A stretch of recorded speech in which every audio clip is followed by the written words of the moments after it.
Charlize Theron est née en 1975 à Benoni, en Afrique du Sud. Elle a été élevée dans une ferme. En Afrikaans, la langue dérivée du néerlandais, son nom est censé se prononcer Tron. Mais elle n'a pas insisté sur cette prononciation pour lancer sa carrière en Amérique. Elle a commencé en tant que mannequin avant d'obtenir une bourse pour une école de danse.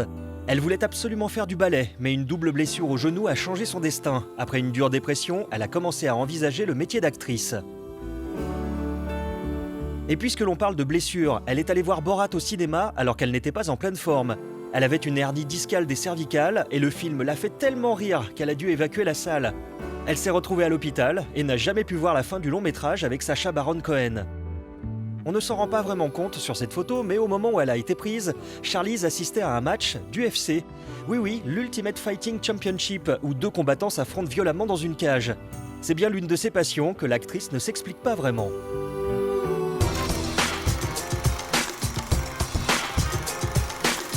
L'un des premiers films que Charlize Theron ait vu au cinéma était Splash de Ron Howard.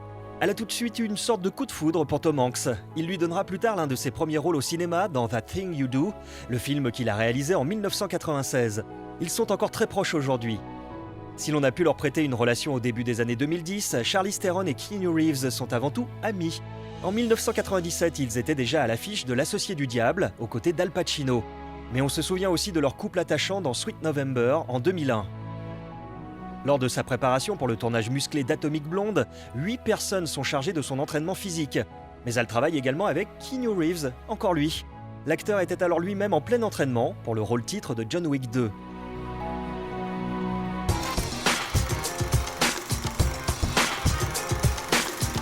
Parmi les rôles iconiques de Charlize Theron, on retient souvent celui qu'elle interprète dans Monster. Pour jouer ce personnage difficile, elle a dû, entre autres choses, prendre 15 kilos. Bon ok, ça se voit peu là. Mais c'est aussi et surtout le film qui lui a valu l'Oscar de la meilleure actrice en 2004.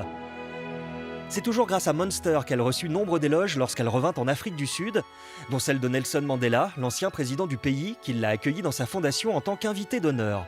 Il a insisté sur l'importance de l'actrice pour le rayonnement du pays, et celle-ci a fondu en larmes. En 2005, elle a échappé de peu à une nomination aux Razzie Awards qui célèbre les pires performances. C'était pour Aeon Flux. Mais la même année, elle avait également joué dans l'affaire José Hems, pour lequel elle était nommée aux Oscars. Si elle avait bien eu les 2 nominations, ça aurait été une première.